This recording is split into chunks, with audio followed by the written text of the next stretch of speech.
given that sexual offenses against children can result in house arrest, are you prepared to plug that legislative gap? What I'd say to you is similar to what I said at the time of that hearing, and I appreciate that was on a different bill, so I don't have all of my notes before me. But with respect to S12, what we're trying to do is take a strong step in the direction of maintaining a sex offender registry to keep people safe from sexual predators. But I'm not talking about keeping people safe from the S12 point of view. I am talking about keeping people safe generally. This is a very clear question, with all due respect, Minister. Yeah. Are you prepared to eliminate house arrest for people who commit sexual offenses against children or have images of doing it in the form of child sexual abuse and exploitation material? Yes or no, will you plug that hole? So, Mr. Caputo, what I'd say to you is that the conditional sentencing orders are available in certain prescribed circumstances, and we've got case law, including from the Ontario courts, that talks about when such a sentence would be appropriate or inappropriate.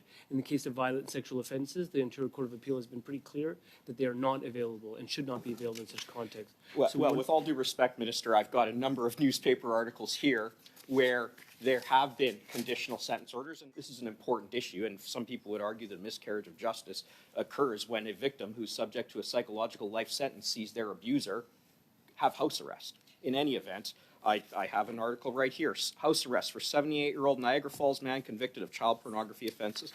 Don't like using that. Should be child sexual abuse and exploitation material, but that's the headline. So the Ontario Court of Appeal has said this, and I don't know which decision that is, but I'll take your word for it. But, Minister, it is available.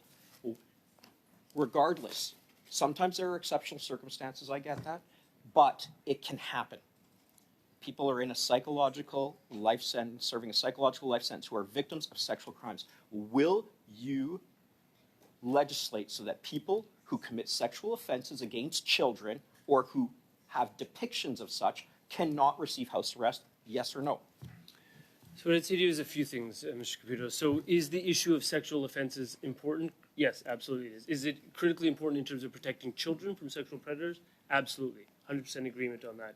What I would say to you is that when, in this context we're dealing with wrongful convictions, what you're talking about is a sentencing disposition in the context of using a CSO, a conditional sentence order, for a particular case. What I would say to you is that the criminal justice system is structured, you would know this actually better than I do as a former Crown, is such that one has the ability to appeal from a conviction, but also to appeal the terms of a sentence. So but we're not talking about an appeal. If I could just finish, but there's a mechanism in place to address the infirmity or lack of appropriateness of a sentence. And lastly, what I would say is that if it's coming in on a joint submission, I think you have to look at why a Crown and a defense attorney would take the position that it may be appropriate in a given context. But Minister, some of these aren't coming in on joint submissions, and you're talking about the inappropriateness or appropriateness. The fact is that the buck stops with Parliament, whether something is appropriate or inappropriate, based on the maximum sentence, based on the minimum sentence, and based on whether Parliament says that a conditional sentence order in the form of house arrest is appropriate. So with all due respect, you and I part company at that point. And I'm going to ask again, based on the seriousness, and you have acknowledged it, based on the seriousness, why are we not putting forward a bill right here, right now, that says sex offenses against children will not result in house arrest, given the foregoing?